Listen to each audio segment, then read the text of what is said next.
Okay, hi there, this is Kim Willis and I'm out on the little balcony here in the apartment that I'm staying in Phnom Penh in Cambodia.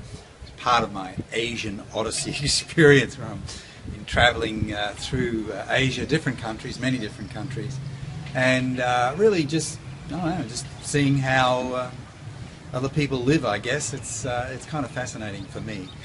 And the part of Phnom Penh that I'm in is called Russian Market. It's quite interesting. And a lot of expats here, so it's nice sort of balance between the local Cambodian people and the expats who are, many of them are tourists, but others are sort of living here. Okay, now my topic for today is this: does calling leads suck or what? And I'm talking about leads that you buy from a lead vendor. You probably know, if you're an affiliate marketer, a network marketer or something like that, you probably know that you can go to these vendors and buy leads from them. You don't have to generate the leads yourself. You just pay the money and they'll deliver 100 leads to you, or 500 or 50 leads or whatever. And then your job is to phone them. All right. Now, is this a good strategy? And I'm bringing this topic to you because a lot of people ask me this. I've been training people on how to phone leads, either these types of leads. It's a bit noisier in the background, but that's just the way it is in a busy city like Phnom Penh. I've been training people for the best part of 10 years on how to phone leads, not just these types of leads, but other leads that might be generated from advertising and so on. How to conduct yourself on the phone. And just coming back to the point about these purchase leads that are purchased from lead vendors, people keep asking me the question, are these leads worth buying? Or are they just rubbish? Are they just nonsense junk type leads? And my answer is this. In many respects they are junk leads. However, the good news is that in every batch there are usually a small number of leads that are okay.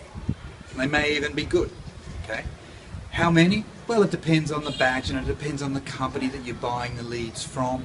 It could be, if you buy 100 leads, in my experience anyway, when I was doing this a lot, buy 100 leads, maybe 5 are okay. The rest of them are absolute garbage.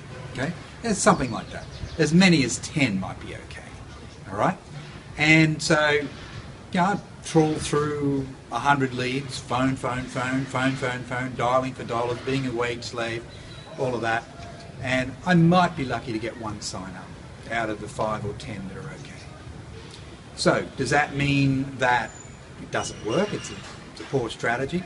Well, look, it really depends on what stage in your development you're at. Quite frankly, if you've been around for a while, you should be getting leads from your brand. If you've got a blog, if you haven't got a blog, you should have one.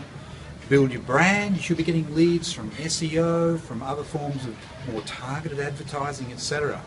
Because if we talk about the pecking order, I would say that vendor leads from companies like Apache and other companies like that would be kind of the last resort. Now, I did it in the early years because I was aggressive, I was hungry for business, I wasn't getting enough leads from my advertising and my other activities, so I bought these leads as a top-up.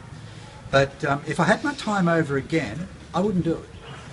I really wouldn't do it. I just think, you put out a lot of effort to get one sign-up, 100 phone calls, in my experience at least. And I think there are better ways, and really building a brand and getting natural organic traffic from the search engines, from social media platforms, etc., to me is a much smarter way of doing business, because then you're working with warmer people, you're not working with cold people who don't know you from a bar or soap and couldn't care less about you. So that's my thoughts on vendor leads and buying those leads, finding if you are going to buy the leads, if you are going to buy those leads, good luck. make sure your phone skills are as good as they possibly can be, because you really need to be effective on the phone. Because when you do come across one of those better prospects, the 1 in 10 or the 1 in 20, it's showtime. You know, you've got to be hot to trot and ready. Otherwise, you'll lose that person just like that. That's what will happen. So, you know, you basically waste a lot of time trawling through the 90 or the 95 out of 100 that are useless. But when you do come across one that is good, as I say, it's showtime. You've got to be ready and you have to perform. Otherwise you'll lose that person, and then you'll walk away from the exercise and say, well, vendor leads don't work. Vendor leads do work if you're effective on the phone. Is it the best way of spending your time? No, it's not. But if you have no other option, I guess, do it. Go with it, but really hone your phone skills. All right, so that's my message today. I hope you got something out of that. And you can pick me up on my blog. Link should be underneath this video. KimWillis.net anyway. Okay, bye-bye.